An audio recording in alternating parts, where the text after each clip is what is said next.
Hello friends, welcome to automobile Gyan. Friends, आज के इस वीडियो में 4 स्ट्रोक डीजल इंजन की कार्य प्रणाली की जानकारी शेयर कर रहा हूं, तो वीडियो पे बने रहिएगा। फ्रेंड्स, जैसा कि डीजल इंजन भी 4 स्ट्रोकों पे काम करता है। सबसे पहले सक्शन, जिसे इनटेक स्ट्रोक भी कहा जाता है, दूसरा कंप्रेशन, तीसरा इग्निशन या पावर स्ट्रोक और चौथा एग्जॉस्ट स्ट्रोक। तो सबसे पहले हम बढ़ते हैं इनटेक या सक्शन स्ट्रोक में। तो यह डीजल साइकिल का सबसे पहला स्ट्रोक होता है। इस स्ट्रोक में पिस्टन टीडीसी से बीडीसी की ओर जाता है। टीडीसी से बीडीसी की ओर चलने के क्रम में सिलेंडर के अंदर वैक्यूम क्रिएट हो जाता है। सिलेंडर का जो प्रेशर है वो एटमॉस्फेयर के प्रेशर से कम हो जाता है, जिसके कारण सिलेंडर के अंदर में सक्शन पैदा हो जाता है, इनलेट वाल्व खुल जाता है और जो साफ हवा है वो सिलेंडर के अंदर में आ जाता है। तो इस तरह से जो पहला स्ट्रोक है इनटेक या सक्शन स्ट्रोक, ये पूरा हो जाता है। अब दूसरे स्ट्रोक की बात करते हैं तो वो है आपका कंप्रेशन स्ट्रोक। इस स्ट्रोक में पिस्टन बीडीसी से टीडीसी की ओर चलना शुरू कर देता है। चूंकि इनलेट और एग्जॉस्ट वाल्व दोनों बंद रहते हैं, तो इस समय जब पिस्टन बीडीसी से टीडीसी की ओर जाता है तो सिलेंडर में जो साफ हवा है उसका कंप्रेशन होना शुरू हो जाता है। कंप्रेशन के कारण जो साफ हवा का जो टेम्परेचर है वो 500 डिग्री से 700 डिग्री तक बढ़ जाता है। तो इस तरह से जो कंप्रेशन स्ट्रोक है वो भी पूरा हो जाता है। अब थर्ड स्ट्रोक की बात करते हैं, पावर स्ट्रोक या इग्निशन स्ट्रोक। इस स्ट्रोक में पिस्टन टीडीसी से बीडीसी की ओर चलता है।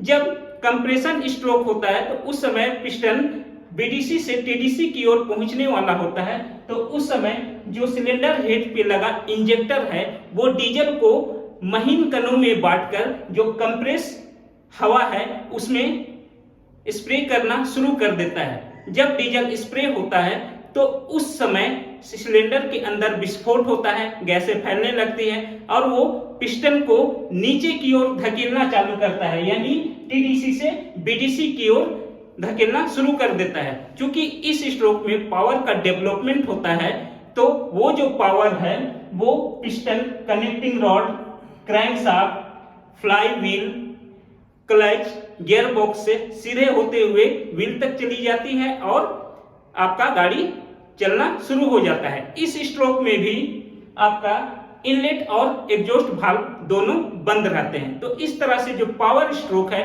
वो भी कंप्लीट हो जाता है। अब अंतिम स्ट्रोक की बात करते हैं तो वो है आपका एग्जॉस्ट स्ट्रोक। इस स्ट्रोक में पिस्टन बीडीसी से टीडीसी की ओर चलता है, यानी नीचे से ऊपर की ओर चलना शुरू कर देता है। तो उस समय जो सिलेंडर के अंदर जली हुई गैसें हैं, निष्क्रिय गैसें हैं, उसका ऊपर की ओर धकेला जाता है। ऊपर की ओर धकेलने से ये जो एग्जॉस्ट वाल्व है ये खुल जाता है और इस एग्जॉस्ट वाल्व के रास्ते से होते हुए, एग्जॉस्ट मैनिफोल्ड से होते हुए जो एग्जॉस्ट गैसेस है वो एग्जॉस्ट मैनिफोल्ड साइलेंसर से होते हुए एटमॉस्फेयर में चली जाती है। तो इस तरह से जो एग्जॉस्ट स्ट्रोक है वो भी पूरा हो जाता है। इसे इस एनिमेशन वीडियो के माध्यम से भी समझ सकते हैं।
कि यह जानकारी आपको पसंद आई होगी। तो वीडियो को लाइक कीजिए, कमेंट कीजिए, शेयर कीजिए और अगर चैनल पे नए हैं तो सब्सक्राइब कर बेल आइकन को दबाइए और ऑल के नोटिफिकेशन को भी ऑन कर दीजिए, ताकि इस तरह के जो जानकारी वाले वीडियो के अपडेट हैं वो सबसे पहले आप तक पहुंच जाए। तब तक के लिए बाय।